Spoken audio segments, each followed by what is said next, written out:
Mon état, que 2 enfants décèdent dans une piscine, qu'on transporte les corps à l'hôpital sans appeler la police, sans appeler les parents, qu'on traite les corps des enfants, qu'on les emballe comme si on voulait cacher quelque chose. C'est par la suite que, dans la journée d'hier, lorsque j'ai reçu les certificats de genre de mort de mes enfants, c'est là où j'ai compris que mes enfants ont été violés. Aujourd'hui, j'en ai eu la confirmation, parce que de visu, j'ai constaté le viol de mes 2 filles.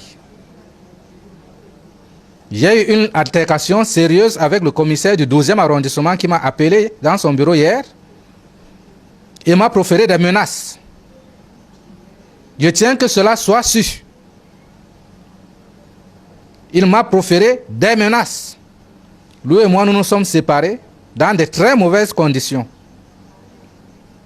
Parce qu'il affirmait avoir lu le rapport du médecin légiste et que ce rapport disait qu'il y a eu viol longtemps avant que ses enfants n'arrivent en vacances chez ma grande sœur.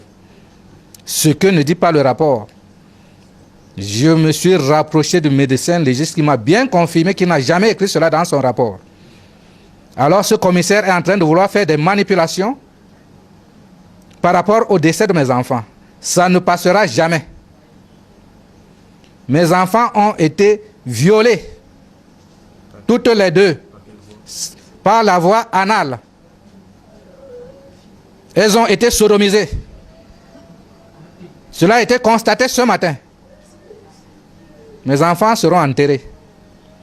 Mais la justice suit son cours. Je tenais à le dire, parce que ce sont des actes ignobles qui ne peuvent être tus. Ce sont des actes criminels. Et les coupables, je l'espère, ils seront châtiés après avoir été découverts. Cette sortie très émouvante du sieur Epania a le don d'ouvrir ou de donner une nouvelle orientation aux enquêtes, mais surtout de questionner la crédibilité du commissaire du 12e, le sieur Georges Ella, qui l'incrimine sans façon. Mais de cette incrimination, j'ai eu l'interrogation principale.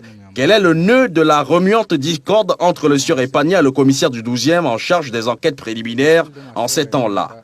Nous allons apprendre par la suite que le sieur Epania et le commissaire du 12e se sont crêpés les chignons au sujet des résultats de l'autopsie.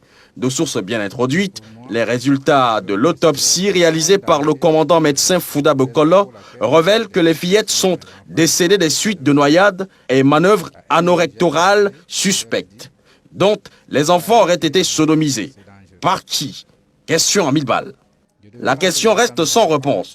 Or, au commissariat du 12e, l'on nous informe que le jour où le sieur Epania et le commissaire Ella se sont disputés à vive voix, alertant toute l'institution, il n'était pas attendu sur place, monsieur Epania. Une information que repousse formellement le sieur Epania. Le jour de la mise en bière, les morguiers et les témoins sur place observent, tout comme le sieur Epania et les membres de sa famille, que les anus des 2 fillettes sont ressortis tels des hémorroïdes, ce qui atteste bel et bien que les enfants ont été sodomisés. Or, selon le sieur Epania, le commissaire du 12e aurait insinué que les enfants auraient été sodomisés avant leur entrée dans la résidence du sieur Rando.